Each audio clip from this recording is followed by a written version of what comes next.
السلام عليكم ورحمة الله وبركاته. الحمد لله رب العالمين. اللهم صل وسلم وبارك على رسولك وحبيبك سيدنا محمد وعلى آل وأصحاب سيدنا ومولانا محمد. رب اشرح لي صدري ويسر لي أمري واحلل عقدة من لساني يفقهوا قولي. إن أريد إلا الإصلاح ما استطعت وما توفيقي إلا بالله عليه توكلت وإليه أنيب. أعوذ بالله من الشيطان الرجيم. بسم الله الرحمن الرحيم. فإن آمنوا بمثل ما آمنتم به فقد اهتدوا وإن تولوا فإنما هم في شقاق فسيكفيكهم الله والله وهو السميع العليم. صدق الله مولانا العظيم.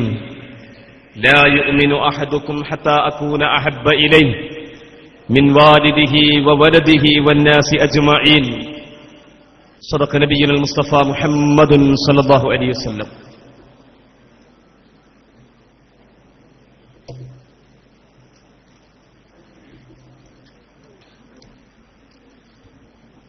ബഹുമാനരായ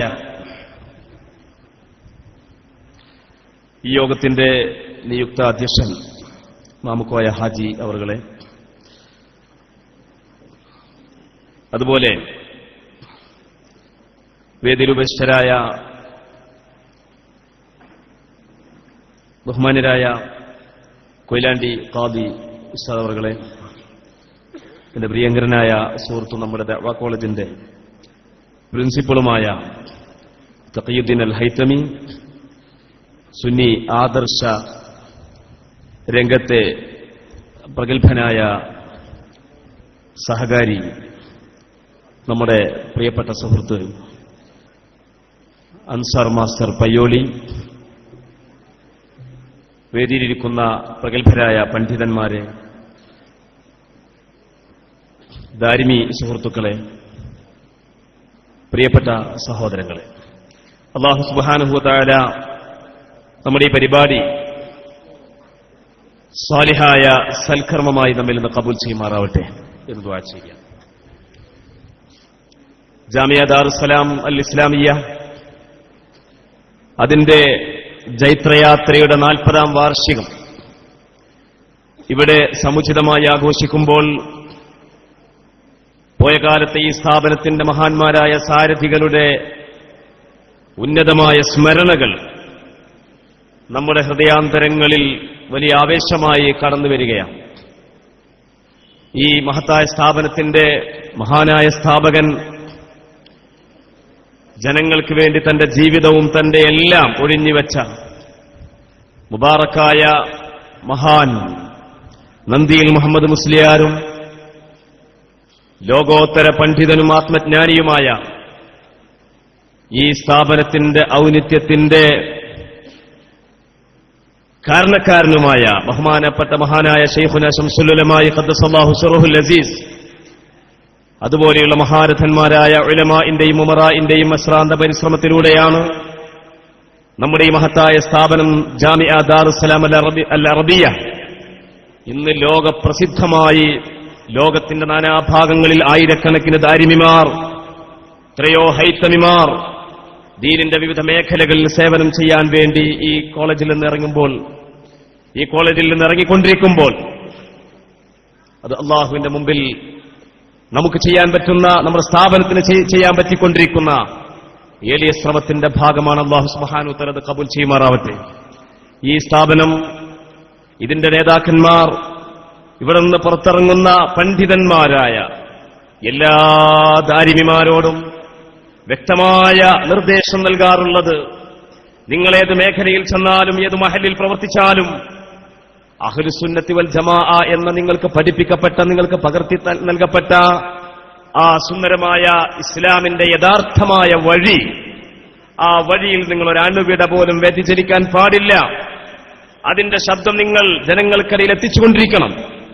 ജനങ്ങളെ സംശയാലുക്കളാക്കി, പിന്നീട് സംശയ രോഗികളാക്കി പിന്നീട് പൂർണ്ണാർത്ഥത്തിൽ നിഷേധികളാക്കി, ഒടുവിൽ അത് മതനിരാസത്തിലേക്ക് നയിക്കുന്ന വിധത്തിലുള്ള ശക്തമായ പ്രചാരണ പ്രവർത്തനങ്ങൾ നമ്മുടെ സമൂഹത്തിന്റെ അടിത്തട്ടിൽ നടന്നുകൊണ്ടിരിക്കുമ്പോൾ അതിനെ പ്രതിരോധിക്കാൻ, അതിനെ പ്രതിരോധിച്ചുകൊണ്ട് അഹ്ലുസുന്നയുടെ ആശയത്തെ സമൂഹത്തിൽ സമർത്ഥമായി പ്രകാശിപ്പിക്കാൻ ദാരിമിമാർക്ക് സാധിക്കണമെന്ന നിർദ്ദേശമാണ് നമ്മുടെ പണ്ഡിതന്മാർ, നമ്മുടെ ഉസ്താദുമാർ, നമ്മുടെ മശായിഖുമാർ അവർ നമുക്ക് നൽകിക്കൊണ്ടിരിക്കുന്നത്.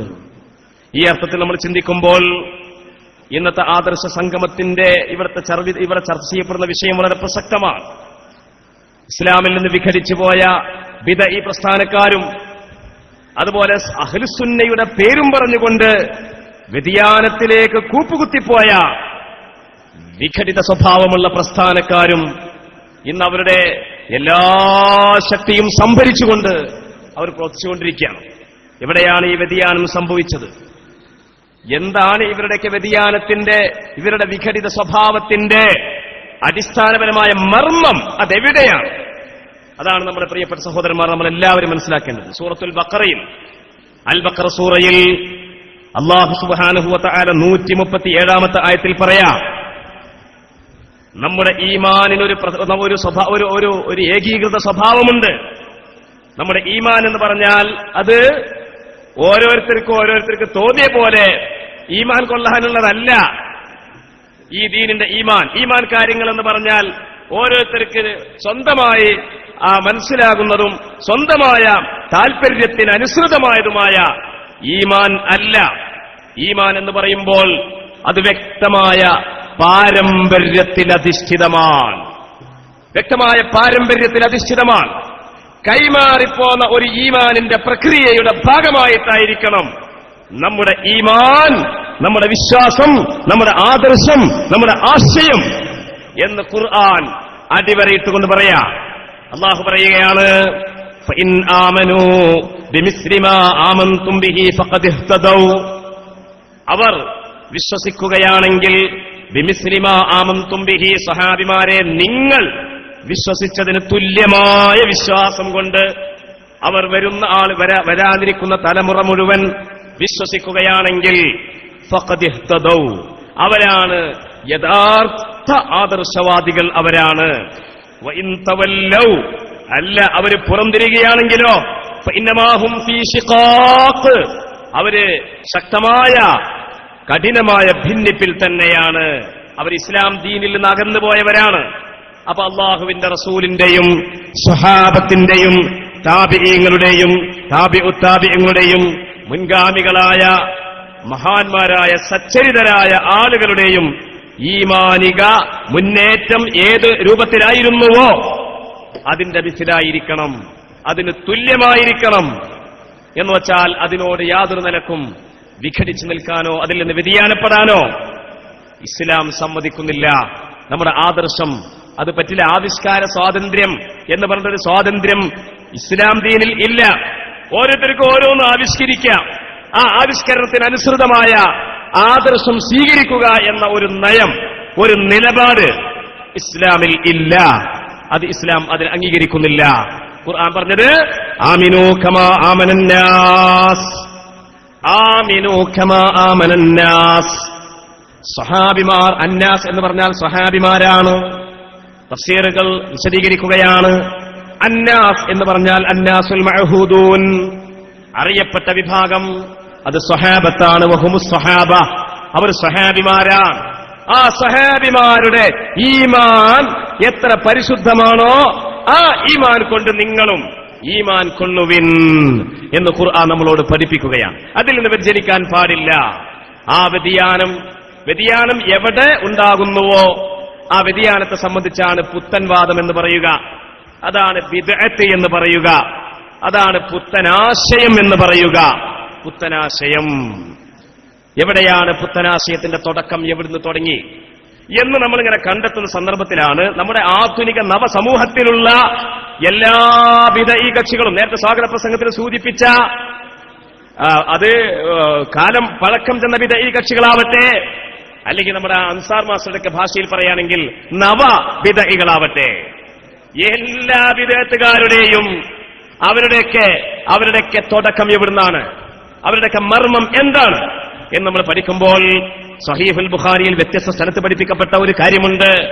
ദുൽഖുവൈസിറത്തു തമീമി എന്ന് പറയുന്ന തമീം വംശജനായ ദുൽഖുവൈസിറ, ആ ദുൽഖുവൈസിറത്ത് അള്ളാഹുവിന്റെ റസൂലിന്റെ മുഖത്ത് നോക്കിക്കൊണ്ട് പറയാ, നബി സല്ലല്ലാഹു അലൈഹി വസല്ലം തങ്ങൾ സ്വഹാബത്തിന്റെ ഇടയിൽ ഗനീമത്ത് സത്തുകൾ വിതരണം ചെയ്യുമ്പോൾ ആർക്കൊക്കെ ഏറെ കൊടുക്കണം, ആർക്കൊക്കെ കുറച്ചു കൊടുക്കണം, ആർക്കൊക്കെ കൊടുക്കാതിരിക്കണം എന്ന് തീരുമാനിക്കാനുള്ള സർവ്വവിധ അനുമതിയുമുള്ള മുസ്തഫായ റസൂലുള്ളാഹി സ്വല്ലല്ലാഹു അലൈഹി വസല്ലം തങ്ങൾ, നബി സല്ലല്ലാഹു അലൈഹി വസല്ലം തങ്ങളുടെ സ്വത്തിന്റെ വിതരണം അത് ശരിയല്ല, അതിൽ താറുമാറ്, അതിൽ വൈകല്യമുണ്ട്, അതിൽ കുറവുണ്ട് എന്ന് ചിന്തിച്ച നബി സല്ലല്ലാഹു അലൈഹി വസല്ലം തങ്ങളെ സംബന്ധിച്ച് വളരെ താഴ്ന്ന നിലവാരത്തിൽ കണ്ടിരുന്ന ഒരു മനുഷ്യൻ. നമ്മൾ കാണുന്ന പോലെയല്ല. ദുൽഖുവൈസിറത്തു തമീമി അവൻ മുഖത്ത് നോക്കിക്കൊണ്ട് പറഞ്ഞു, എന്താ പറഞ്ഞത്? യഅ്ദിൽ യാ മുഹമ്മദ്. നബി സല്ലല്ലാഹു അലൈഹി വസല്ലം തങ്ങളുടെ പേര് വിളിച്ചുകൊണ്ട് പറയാണ്, യഅ്ദിൽ യാ മുഹമ്മദ്, മുഹമ്മദേ നീതി ചെയ്യണം, ഇവിടെ ചെയ്തത് അനീതിയാണ്. ആ സമയത്ത് നബി സല്ലല്ലാഹു അലൈഹി വസല്ലം തങ്ങൾ പറഞ്ഞ മറുപടി എന്താണ്? ഇല്ലം അഅ്ദിൽ ഫമൻ യഅ്ദിൽ, ഞാൻ നീതി ചെയ്യുന്നില്ല എങ്കിൽ പിന്നെ ആരുണ്ടോ ലോകത്ത് നീതി ചെയ്യാൻ എന്ന് നബി സല്ലല്ലാഹു അലൈഹി വസല്ലം തങ്ങളുടെ മറുപടി. ഈ ചോദ്യത്തിൽ നിന്നും അതിന് നൽകപ്പെട്ട മറുപടിയിൽ നിന്നും നമുക്ക് വായിച്ചെടുക്കാൻ പറ്റുന്ന ഒരു വസ്തുത എന്താണ്? നബി സല്ലല്ലാഹു അലൈഹി വസല്ലം തങ്ങൾ ഒരിക്കലും തന്നെ ചോദ്യം ചെയ്യപ്പെടുന്ന ആളല്ല, ചോദ്യം ചെയ്യപ്പെടേണ്ട ആളല്ല, അല്ലേ? ചോദ്യം ചെയ്യപ്പെടേണ്ട ആളല്ല. ഖുർആൻ പറയാണ്, ഇന്ന സമഅ വൽ ബസറ വൽ ഫുആദ കുല്ലു ഉലൈക കാന അൻഹു മസ്ഊല.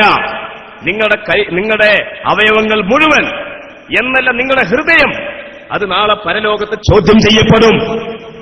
എന്നാൽ അല്ലാഹുവിന്റെ മുമ്പിൽ പോലും ഈ മാനവരാശിയിൽ ചോദ്യം ചെയ്യപ്പെടാതെ അംഗീകരിക്കേണ്ടുന്ന ഒരേ ഒരു വ്യക്തിത്വം അത് സയ്യിദുനാ മുഹമ്മദുർ റസൂലുള്ളാഹി സ്വല്ലല്ലാഹു അലൈഹി വസല്ലം തങ്ങളാണ്. ഈ യാഥാർത്ഥ്യത്തെയാണ് ചോദ്യം ചെയ്തത് ദുൽഖുവൈസിറത്തു തമീമി. അവിടെ അതാണ് ബിദ്അത്തിന്റെ സമാരംഭം, അവിടെയാണ്. നബി സല്ലല്ലാഹു അലൈഹി വസല്ലം തങ്ങളെ ചോദ്യം ചെയ്യുന്ന സ്വഭാവം എല്ലാ ബിദ്അത്തുകാരിലും ഉണ്ടാകും. അത് സ്വരീഹായ ചോദ്യം ചെയ്യലാവട്ടെ, ദിമ്മിയായ ചോദ്യം ചെയ്യലാവട്ടെ, എന്ന് വെച്ചാൽ നേർക്കുനേരെ ദുൽഖുവൈസിറത്ത് ചെയ്തതുപോലെയുള്ള ചോദ്യം ചെയ്യലാവട്ടെ, അതല്ലെങ്കിൽ മറഞ്ഞ രൂപത്തിലൂടെ, അല്ലെങ്കിൽ എന്താ പറയാ, നേർക്കുനേരെ അല്ലാതെയുള്ള ചോദ്യം ചെയ്യലാവട്ടെ, ഇത് രണ്ടും ബിദ്അത്ത് പ്രസ്ഥാനക്കാരുടെ പൊതു സ്വഭാവമായിട്ട് നമുക്ക് കണ്ടെത്താൻ സാധിക്കും. ഇവിടെയാണ് എന്റെ പ്രിയപ്പെട്ട സഹോദരന്മാരെ, നമ്മുടെ ബിദ്അഈ പ്രസ്ഥാനക്കാർ നമ്മൾ പരിശോധിച്ചു നോക്കുകയാണെങ്കിൽ അവര് ഇപ്പൊ നമ്മുടെ നാട്ടിൽ ഇപ്പത്തെ കാലത്തുള്ള ബിദ്അഈ പ്രസ്ഥാനക്കാർ, അല്ലെ, വഹാബികൾ, നമ്മുടെ നാട്ടിലുള്ള സജീവമായ ബിദ്അഈ പ്രസ്ഥാനക്കാരൊന്ന് വഹാബികളല്ലേ, പിന്നെ മൗദൂദികളാണ്, തബ്ലീഗ് ജമാഅത്താണ് നമ്മുടെ നാട്ടില്. ഈ മൂന്ന് കക്ഷികളാണ്. ആ കക്ഷികൾ പിന്നെ പല കക്ഷികളായിട്ട്, പല കോലങ്ങളായിട്ട് മാറിയിട്ടുണ്ടെങ്കിലും അടിസ്ഥാനപരമായി ഈ മൂന്ന് കക്ഷികൾ നമ്മൾ പരിശോധിച്ചു നോക്കിയാൽ ഇവർ നബി സല്ലല്ലാഹു അലൈഹി വസല്ലം തങ്ങളെ ചോദ്യം ചെയ്യുന്നതായിട്ട് നമുക്ക് കാണാൻ സാധിക്കും. ഈ റബീഉൽ അവ്വൽ മാസം സമാഗതമാകുമ്പോൾ ഈ മൂന്ന് കക്ഷികളും ഹാലളുകയാണ്, അല്ലെ? മൂന്ന് കക്ഷികളും ഹാലളുകയാണ്. റബീഉൽ അവ്വൽ മാസം 12 വരുമ്പോൾ, അതിനോടനുബന്ധിച്ചുള്ള ദിവസങ്ങൾ വരുമ്പോൾ നമുക്കൊക്കെ വല്ലാത്ത സന്തോഷമാണ്. നബി സല്ലല്ലാഹു അലൈഹി വസല്ലം തങ്ങൾ റഹ്മത്താണ്, അവിടെ കാരുണ്യമാണ്. ആ കാരുണ്യം നമുക്ക് ലഭ്യമായതിൽ, നാം അതിന്റെ ആ ഉമ്മത്തിൽപ്പെട്ടവരായതിൽ നാം വല്ലാതെ സന്തോഷിക്കുകയാണ്. നബി സല്ലല്ലാഹു അലൈഹി വസല്ലം തങ്ങളുടെ ജന്മം എന്ന് പറയുന്നത് വലിയ കാരുണ്യമാണ്. അങ്ങനെ പറയുമ്പോഴാണ് നമ്മളുടെ നാട്ടുമ്പുറത്തൊക്കെ പല നോട്ടീസുകളും കാണുന്നുണ്ട് ഇപ്പോ, അല്ലെ? ജന്മദിനാഘോഷം, നബി ജന്മദിനം ആഘോഷിക്കുന്നവരോട് സ്നേഹപൂർവം എന്ന് പറഞ്ഞിട്ട് ഓരോ നോട്ടീസുകൾ, അല്ലെ, വിതരണം ചെയ്യപ്പെടുന്ന നോട്ടീസുകൾ, ഒട്ടിക്കപ്പെടുന്ന പോസ്റ്ററുകൾ. പക്ഷേ ആ പോസ്റ്ററുകൾ കാണുമ്പോൾ നമുക്കതിനോട് തിരിച്ചു ചോദിക്കാനുള്ളത്, തിരിച്ചു പറയാനുള്ളത്, നബി ജന്മം അലോസരപ്പെടുത്തുന്നവരോട് ഗൗരവപൂർവ്വം പറയാനുള്ള ചില കാര്യങ്ങളുണ്ട്. നബി ജന്മം അലോസരപ്പെടുത്തുന്ന ആളുകളോട്, അത് മനസ്സിൽ വിഷമമുണ്ടാക്കുന്ന ആളുകളോട് ഗൗരവപൂർവ്വം പറയേണ്ട ചില കാര്യങ്ങളുണ്ട്. ഉദാഹരണം പറയുകയാണെങ്കിൽ, എന്റെ കയ്യിലിപ്പോ 2-3 വർഷമായിട്ട് തുടർച്ചയായി ഇറങ്ങിക്കൊണ്ടിരിക്കുന്ന ഒരു നോട്ടീസുണ്ട്. ഈ നോട്ടീസിൽ കണ്ടോ, ഇത് 2-3 വർഷമായിട്ട് തുടർച്ചയായിട്ട് എല്ലാ റബീഉൽ അവ്വൽ മാസങ്ങളിലും ഇറങ്ങിക്കൊണ്ടിരിക്കുന്ന മുജാഹിദ് പ്രസ്ഥാനക്കാർ റബീഉൽ അവ്വൽ മാസം വരുമ്പോൾ ഇറക്കിക്കൊണ്ടിരിക്കുന്ന ഒരു നോട്ടീസാണ്. ഈ നോട്ടീസിൽ എങ്ങനെയാ, അതിന്റെ തുടക്കം എങ്ങനെയാണ്? ഇത് തുടങ്ങുന്നത് കണ്ടോ, ചിതലരിക്കാത്ത ചരിത്രത്തിൽ ഒരു ഏട്, 14 നൂറ്റാണ്ടുകൾക്കപ്പുറം പുലരാൻ മടിക്കുന്ന ഒരു അറേബ്യൻ പ്രഭാതം. ഈ പുലരിയുടെ പ്രയാണം ഒരു തീരാ നഷ്ടത്തിലേക്കാണ്. മസ്ജിദുൻ നബവിയുടെ താരത്ത് ഈ മണൽ താഴ്വരയിൽ ദുഃഖസാന്ദ്രമായ ഒരു കൊച്ചുകുടിൽ, അന്തിമദൂതരതിൽ രോഗശയ്യയിലാണ്. അനുചരന്മാർ ചുറ്റുമുണ്ട്. ഭൂലോകവും ആകാശലോകവും തമ്മിൽ ബന്ധിപ്പിക്കുന്ന കണ്ണി മുറിയാൻ പോവുകയാണ്. അവസാനം കൊടുങ്കാറ്റിനേക്കാൾ വേഗതയിൽ ആ വാർത്ത പരന്നു. അതേ, പ്രിയതമയുടെ മടിയിൽ ചാഞ്ഞ് മാനവതയുടെ മാർഗദർശി യാത്ര പറഞ്ഞു. ഇന്നാ ലില്ലാഹി വ ഇന്നാ ഇലൈഹി റാജിഊൻ. അപ്പൊ കണ്ടോ, റബീഉൽ അവ്വൽ മാസം ഇങ്ങനെ വരുന്ന സമയത്ത് ആയിഷാബിയുടെ മടിയിൽ, പ്രിയതമയുടെ മടിയിൽ കിടന്നുകൊണ്ട് വഫാത്താകുന്ന നബി സല്ലല്ലാഹു അലൈഹി വസല്ലം തങ്ങളുടെ വഫാത്തിന്റെ രംഗം ഓർത്തുകൊണ്ട് ഇന്നാ ലില്ലാഹി വ ഇന്നാ ഇലൈഹി റാജിഊൻ എന്നിങ്ങനെ ഓരോ റബീഉൽ അവ്വൽ മാസം വരുമ്പോഴും അപ്ഡേറ്റ് ചെയ്തുകൊണ്ടിരിക്കുകയാണ് മുജാഹിദുകൾ. റബീഉൽ അവ്വൽ മാസം വരുമ്പോൾ ഇന്നാ ലില്ലാഹി വ ഇന്നാ ഇലൈഹി റാജിഊൻ. നമ്മുടെ ചോദ്യം ഇതാണ്. റബീഉൽ അവ്വൽ മാസം വരുമ്പോൾ ഇന്നാ ലില്ലാഹി വ ഇന്നാ ഇലൈഹി റാജിഊൻ എന്ന് ഈ മാസം വരുമ്പോൾ അങ്ങനെ ഒരു അപ്ഡേഷൻ, അങ്ങനെ ഒരു ഇന്നാ ലില്ലാഹി വ ഇന്നാ ഇലൈഹി റാജിഊൻ എന്ന ഇസ്തിർജാഇന്റെ തെളിവെന്താണ്? ആയിഷാബി ഇസ്തിർജാ ചൊല്ലിയിട്ടുണ്ടോ? നിങ്ങൾ ഞങ്ങളോട് ചോദിക്കുന്ന കുറെ ചോദ്യങ്ങളുണ്ടല്ലോ. ഖലീഫമാർ ചെയ്തിട്ടുണ്ടോ? മദ്ഹബിന്റെ ഇമാമിങ്ങൾ ചെയ്തിട്ടുണ്ടോ? മറ്റേയാൾ ചെയ്തിട്ടുണ്ടോ? ഇയാൾ ചെയ്തിട്ടുണ്ടോ? മറ്റേയാൾ ചെയ്തിട്ടുണ്ടോന്ന് അല്ലേ?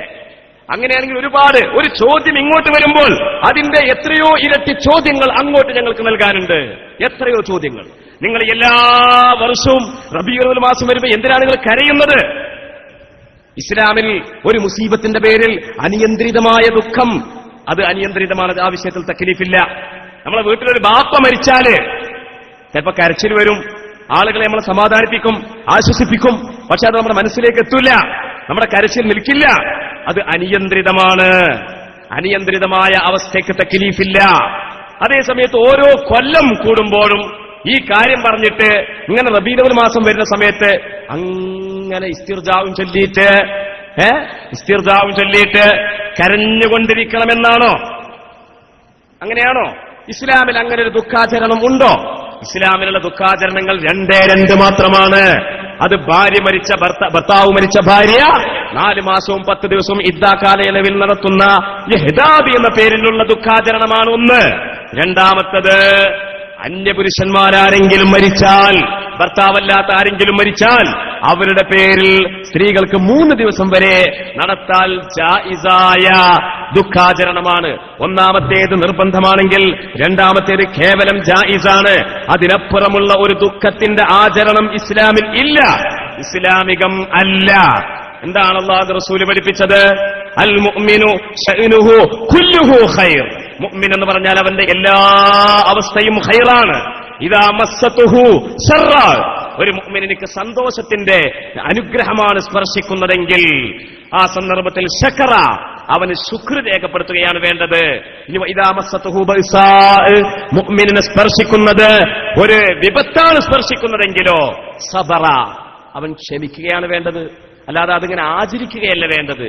ഇവിടെ റബീഉൽ അവ്വൽ മാസത്തിൽ നബി സല്ലല്ലാഹു അലൈഹി വസല്ലം തങ്ങളുടെ ജന്മദിനം ആഘോഷിക്കുന്ന മുസ്ലിമീങ്ങളെ ചോദ്യം ചെയ്യാൻ വേണ്ടി പുതിയ തുരുപ്പിശീട്ടുമായിട്ട് രംഗത്ത് ഇറങ്ങുന്ന മുജാഹിദ് തബ്ലീഗ് ജമാഅത്ത് വാദികളോട് ഞങ്ങൾക്ക് ചോദിക്കാനുള്ളത്, നിങ്ങൾ ഈ ദുഃഖാചരണം നടത്തിക്കൊണ്ടിരിക്കുന്ന 12 ദിവസം നിങ്ങൾ ദുഃഖാചരണം നടത്തിക്കൊണ്ടിരിക്കുന്നുണ്ടല്ലോ കൊല്ലം, ഇതിന്റെ തെളിവെന്താണ്? എന്താണ് നിങ്ങളുടെ തെളിവ്? നിങ്ങളല്ലേ പ്രമാണം പറയാൻ വേണ്ടി നാക്കിട്ടടിക്കുന്നവർ? നിങ്ങളല്ലേ?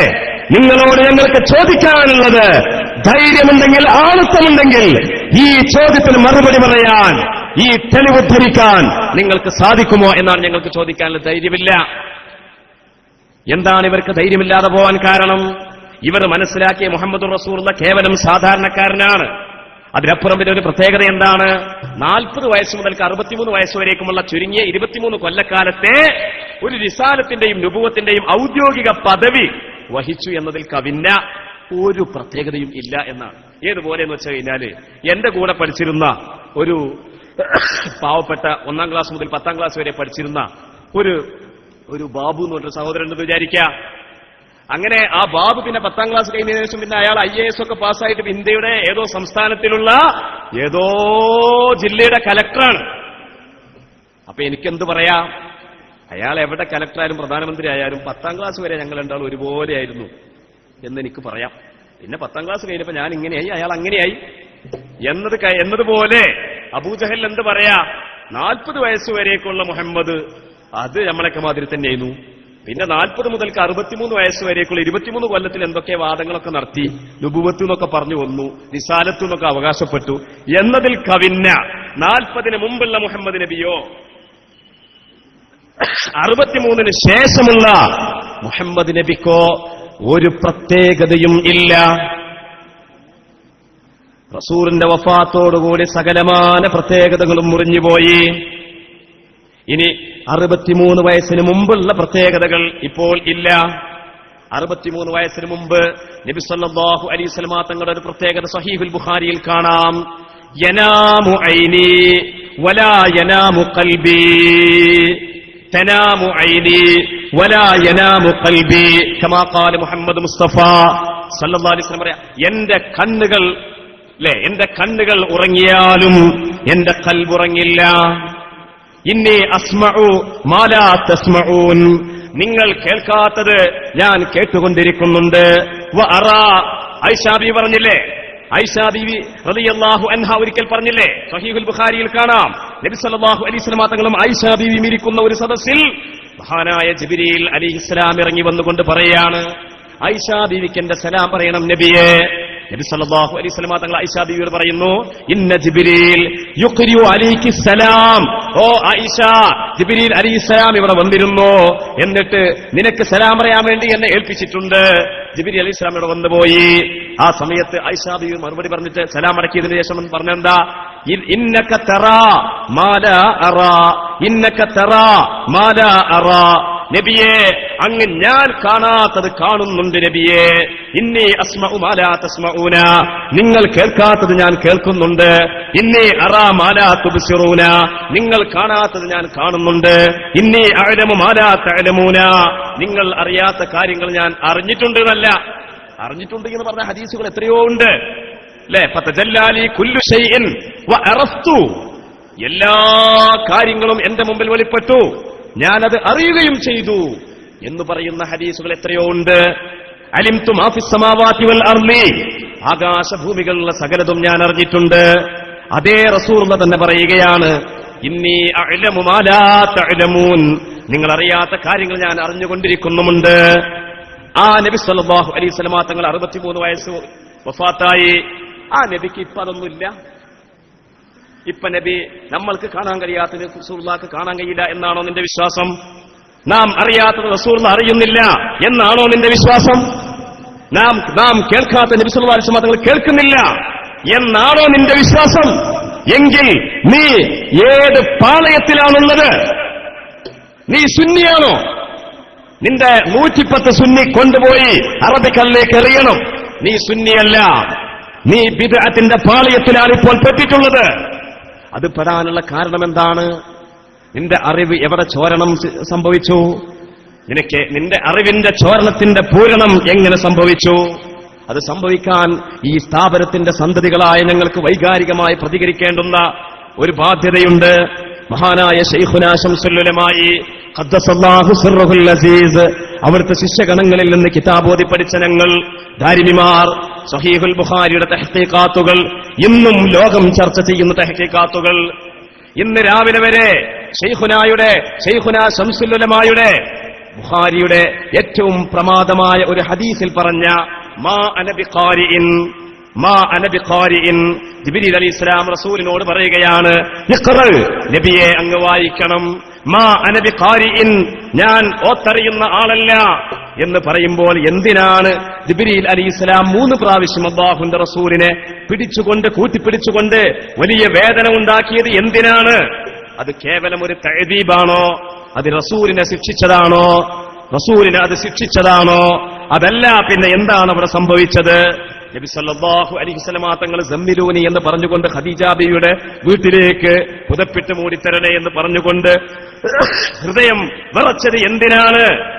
മലക്കിനെ കണ്ട് ഭയപ്പെട്ടതിന്റെ പേരിലാണോ, അതോ ഭാവിയിൽ നിർവഹിക്കാനുള്ള ഏറ്റവും വലിയ ഉത്തരവാദിത്തത്തിന്റെ നിർവഹണത്തിൽ എങ്ങനെ നടത്തിക്കൊണ്ടുപോകും എന്നുള്ളതിന്റെ ചിന്തയിൽ ഉണ്ടായ വിറക്കലാണോ?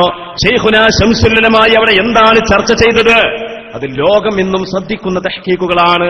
ആ തഹ്കീക്കുകൾ ശൈഖുനായുടെ നാവിൽ നിന്ന് നേർക്കുനേരെ കേട്ടവരാണ് ഇവിടെ ഇരിക്കുന്ന ഞങ്ങളുടെ ദാരിമി ഉസ്താദുമാർ. ആ ഉസ്താദുമാരുടെ വിശദീകരണത്തിൽ നിന്ന് അവിടുത്തെ പേരശിഷ്യന്മാരായ ഞങ്ങൾക്കും ഒരുപാട് തഹ്കീക്കാത്തുകൾ കിട്ടിയിട്ടുണ്ട്. ഇന്ന് രാവിലെ വരെ ശൈഖുനായുടെ പല തഹ്കീക്കാത്തുകളും ശംസുൽ ഉലമായുടെ ലോകോത്തരമായ പല അറിവുകളും ദാരിമി ശിഷ്യന്മാരിലൂടെ പ്രസരണം ചെയ്യപ്പെട്ട അറിവുകൾ വായിക്കാനേയുള്ളവന് ഭാഗ്യം ലഭിച്ചിട്ടുണ്ട്. അങ്ങനെയുള്ള ശംസുൽ ഉലമാക്ക് സുന്നത്ത് ജമാഅത്തിന്റെ വീര്യം പോരാ, സുന്നത്ത് ജമാഅത്തിന്റെ ആദർശം ചോർന്നുപോയിരിക്കുന്നു എന്ന് ആക്ഷേപിച്ചവർ ഇന്നെവിടെയാണ് എത്തി നിൽക്കുന്നത്?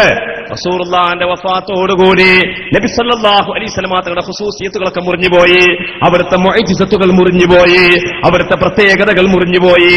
മഹാനായ ഇമാം ഖാദി ഇയാദ് റളിയല്ലാഹു തആല അൻഹു അവിടുത്തെ കിതാബ് ശിഫാ എന്ന ഗ്രന്ഥത്തിൽ, അല്ലാഹുവിന്റെ റസൂലിന്റെ തഅരീഫിന് വേണ്ടി രചിക്കപ്പെട്ട ഗ്രന്ഥത്തിൽ, അല്ലാഹുവിന്റെ റസൂലിനെ പരിചയപ്പെടുത്തുവാൻ വേണ്ടി മാത്രം വിരചിതമായ കിതാബ് ശിഫാ എന്ന ഗ്രന്ഥത്തിൽ നബി സല്ലല്ലാഹു അലൈഹി വസല്ലം തങ്ങളുടെ അനവധി നിരവധി മുഅ്ജിസത്തുകൾ എന്നി പറഞ്ഞ കൂട്ടത്തിൽ അതിൽ ഒരു അധ്യായം തന്നെ ചേർക്കുകയാണ് നബി സല്ലല്ലാഹു അലൈഹി വസല്ലം തങ്ങളുടെ അറ്റമില്ലാത്ത അദൃശ്യജ്ഞാനം.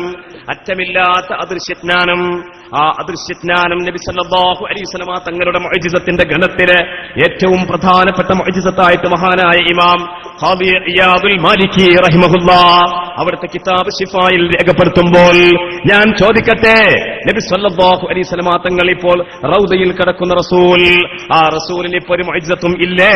ആ റസൂലിന് ഇപ്പോ ഇവന്റെ ഇൽമില്ലേ? ആ റസൂലിന് ഇപ്പോൾ അദൃശ്യപരമായ ജ്ഞാനം ഇല്ലേ? എന്താ നിങ്ങൾ മനസ്സിലാക്കിയത്? അതൊക്കെ മുറിഞ്ഞുപോയി എന്നാണോ?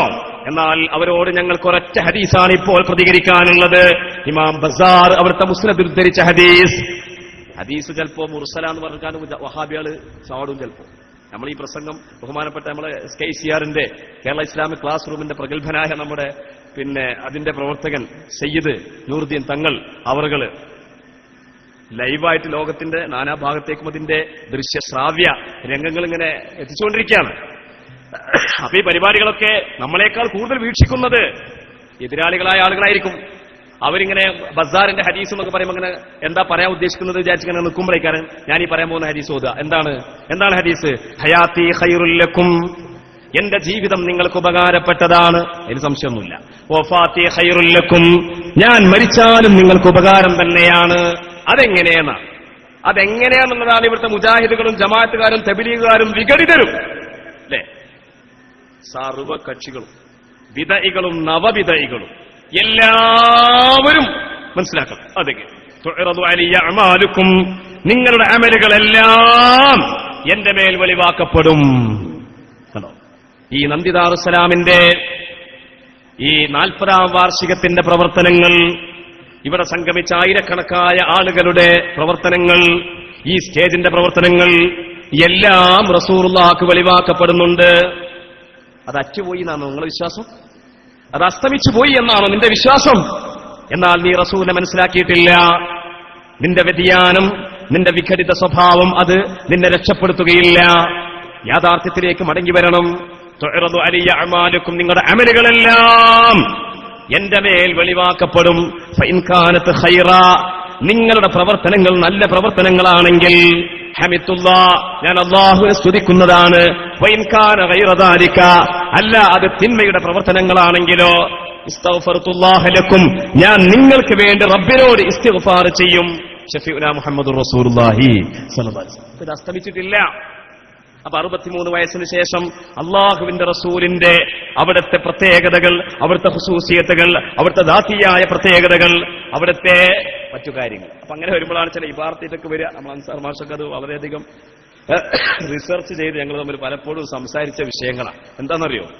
ഖുർആൻ മാത്രമേ, നബി സല്ലല്ലാഹു അലൈഹി വസല്ലം തങ്ങളുടെ മഅ്ജിസത്തുകളിൽ നിന്ന് ഖുർആൻ മാത്രമേ അവശേഷിക്കുകയുള്ളൂ എന്ന് ചില ഇബാറത്തുകളുണ്ടല്ലോ എന്ന് പറയും അല്ലേ, എന്ന് ചില ഇബാറത്തുകളുണ്ടല്ലോ. ആ ഇബാറത്തിലെ ഇമാമുകൾ തന്നെ മറുപടി പറഞ്ഞിട്ടുണ്ട്. ഏറ്റവും പ്രധാനപ്പെട്ട അമ്പിയാക്കൾക്ക് നൽകപ്പെട്ട ഏറ്റവും സുപ്രധാനങ്ങളായ ചില മുഅ്ജിസത്തുകളുണ്ട്. ഉദാഹരണം, മൂസാ നബി അലൈഹി ഇസ്ലാമിന്റെ വടി അല്ലെ, മൂസാ നബി അലൈഹി ഇസ്ലാം കക്ഷത്ത് കൈ ഇങ്ങനെ വെച്ചാൽ പിന്നീട് കൈയെടുത്താൽ അതിങ്ങനെ പ്രകാശിക്കും. ഇങ്ങനെയുള്ള മുഅ്ജിസത്തുകൾ അതിപ്പോ അതിന്റെ ആവശ്യമില്ല.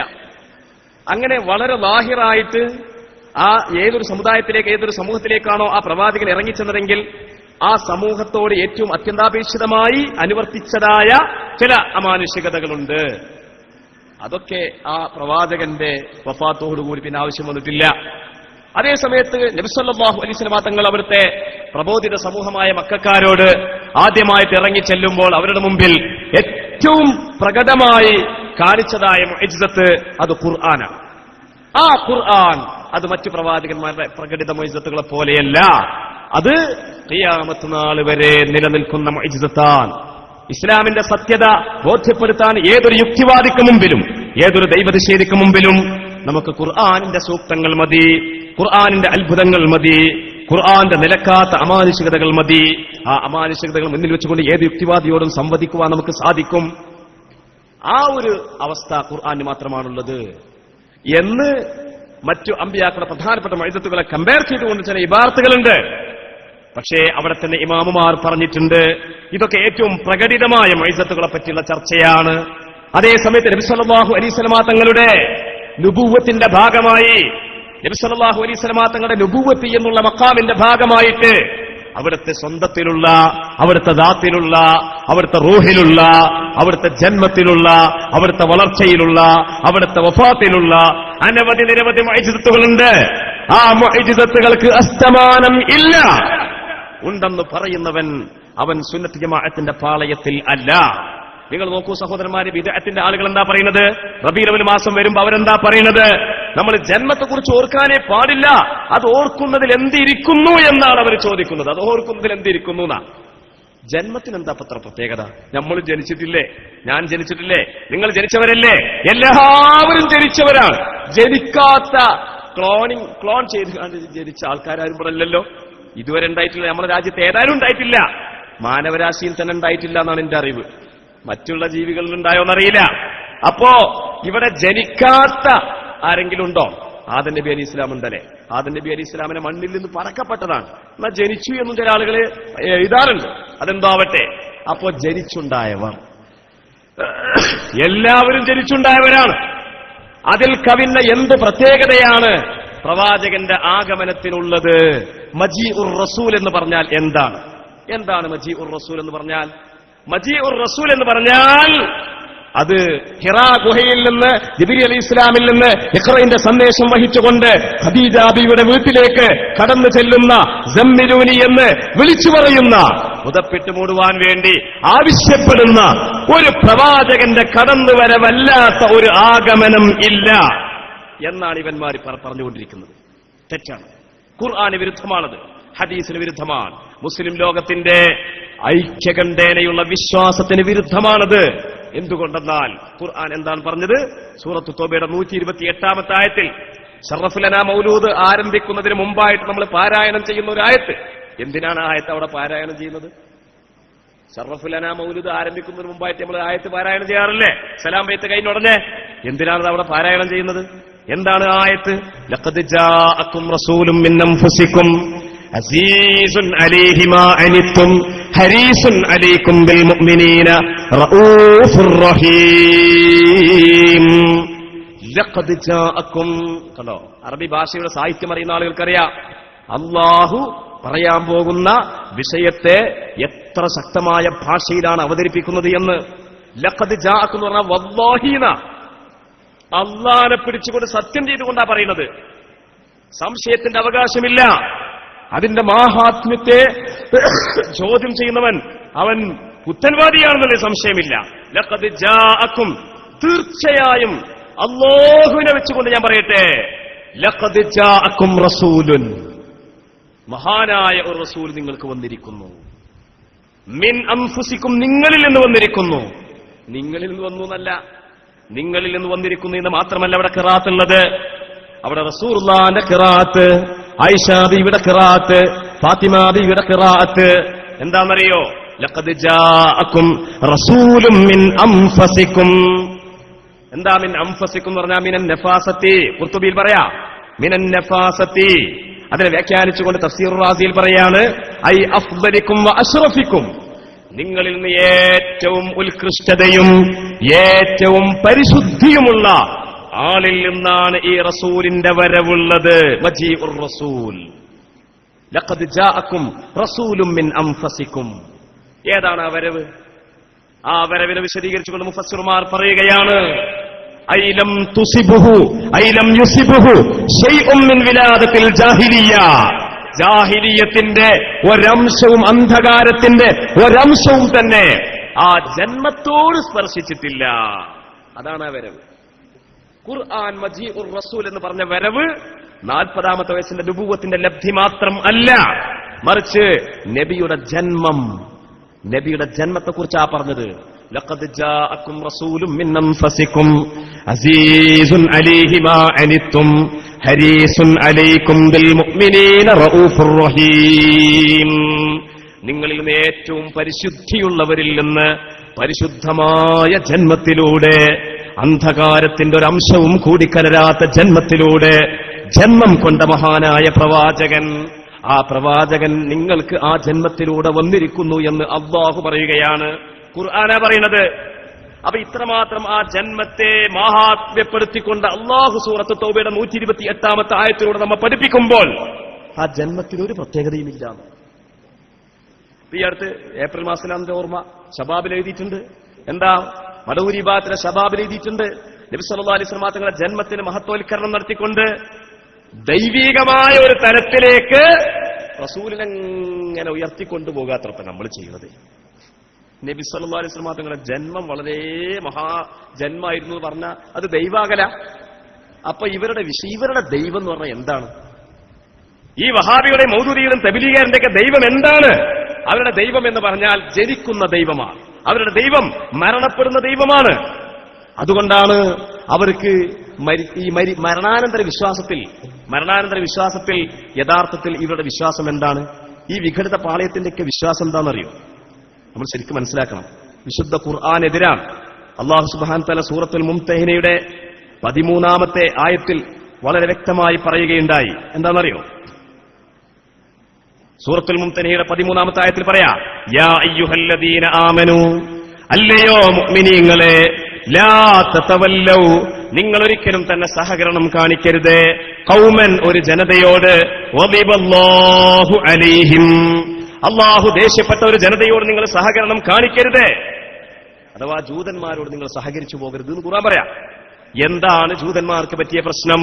ഖദ് യഇസൂ മിനൽ ആഖിറ, അവർ പരലോകത്ത് വല്ലതും അവർക്ക് നേടാൻ കഴിയുമോ എന്നതിൽ അവർ നിരാശരായിരിക്കുന്നു. ഏതുപോലെ എന്നാൽ കമാ യഇസൽ കുഫാറു മിൻ അസ്ഹാബിൽ ഖുബൂർ, ഖബറാളികളിൽ നിന്ന് വല്ലതും കിട്ടുമോ എന്നുള്ള നിരാശ മക്കാ കാഫിരീങ്ങൾക്കുള്ളതുപോലെ. തഫ്സീറുൽ ബൈദാവിയും മറ്റു തഫ്സീറുകളൊക്കെ കൂട്ടി വായിച്ചാൽ ഈ അർത്ഥം വളരെ ഫിറ്റാ. കമാ യഇസൽ കുഫാറു മിൻ അസ്ഹാബിൽ ഖുബൂർ, ഖബറാളികളിൽ നിന്ന് ഇനി ഒന്നും കിട്ടാനില്ല, അവർ മരിച്ചതോടുകൂടി എല്ലാം തീർന്നു എന്ന് നിരാശപ്പെട്ട വിഭാഗം കാഫിരീങ്ങളാണ്. അവർ മുഅ്മിനീങ്ങളല്ല എന്ന് ആരായി പറയുന്നത്? അവർ മുഅ്മിനീങ്ങളല്ല എന്ന് പറയുന്നത് ഖുർആനാ പറയുന്നത്. അപ്പൊ ഖബറാളികളിൽ നിന്ന് നിരാശ, അവരിൽ നിന്ന് അയ്യനാലഹും ഖൈറും മിൻഹും, ഖബറാളികളിൽ നിന്ന് വല്ല ഖൈറും ലഭിക്കുമെന്നുള്ള പ്രതീക്ഷ, ആ പ്രതീക്ഷ നഷ്ടപ്പെട്ടത് കാഫിരീങ്ങളാണ്.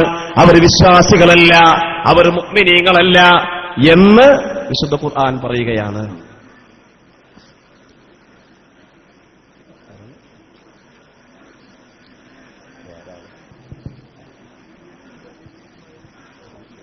ബഹുമാനപ്പെട്ട സംസ്ഥാന ന്യൂനപക്ഷ commission chairman advocate M Veerankutty Sahib നമ്മുടെ സദസ്സിലേക്ക് കടന്നു വരികയാണ്. അതേപോലെ PSC ചെയർമാൻ കൂടിയായ ടി ഇസ്മായിൽ സാഹിബും നമ്മുടെ PSC മെമ്പർ കൂടിയായ ടി ഇസ്മായിൽ സാഹിബ് അവർകളും നമ്മുടെ സദസ്സിലേക്ക് കടന്നു വരുന്നു.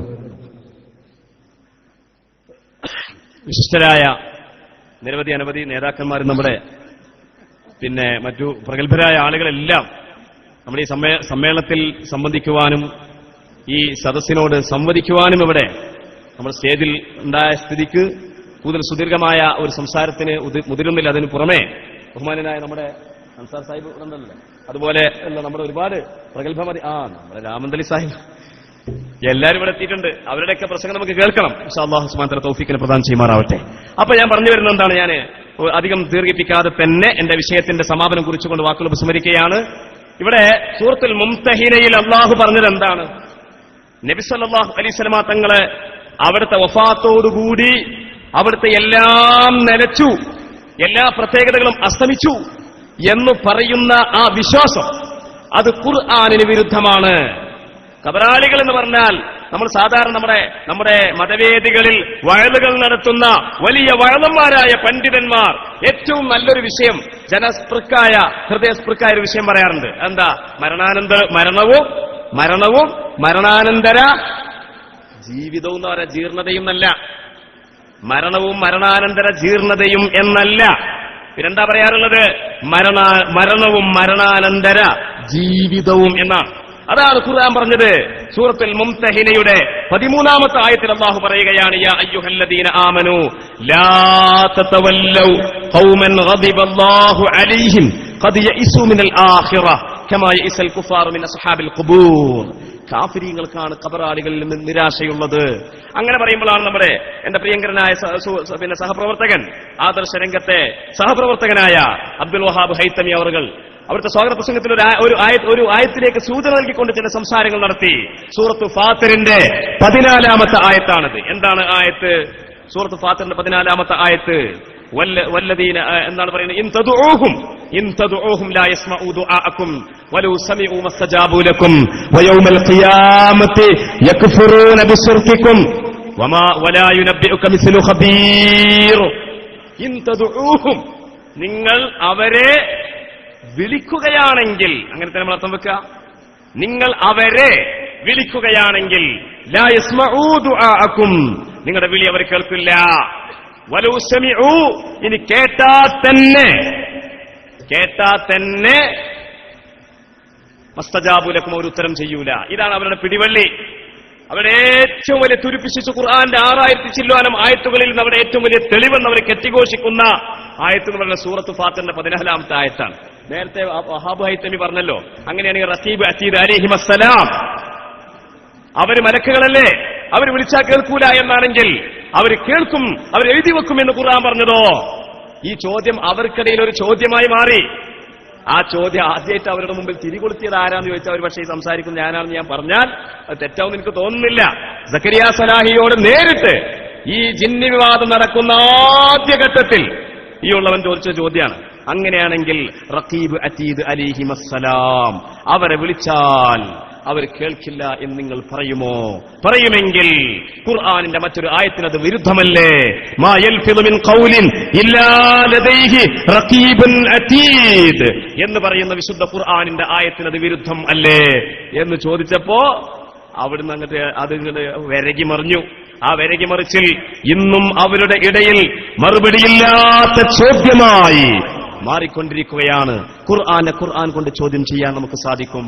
നിങ്ങൾ നോക്കൂ, ഖുർആനിൽ അവരുദ്ധരിക്കുന്ന തെളിവുകളെ ഖുർആൻ വെച്ചുകൊണ്ട് തന്നെ നമുക്ക് മറുചോദ്യം ഉന്നയിക്കാൻ നമുക്ക് സാധിക്കും. ഇവിടെ വിളിച്ചാൽ കേൾക്കുകയില്ല, കേട്ടാൽ ഉത്തരം ചെയ്യുകയില്ല എന്ന് പറയുന്നവരും മരിച്ചുപോയവരും തമ്മിൽ യാതൊരു ബന്ധവും ഇല്ല. ഈ ആയത്ത് എന്തിനു വേണ്ടി ഇറക്കിയതാണ്? ഈ ആയത്തിന്റെ അവതരണം ആരെ ഖണ്ഡിക്കാനാണ്?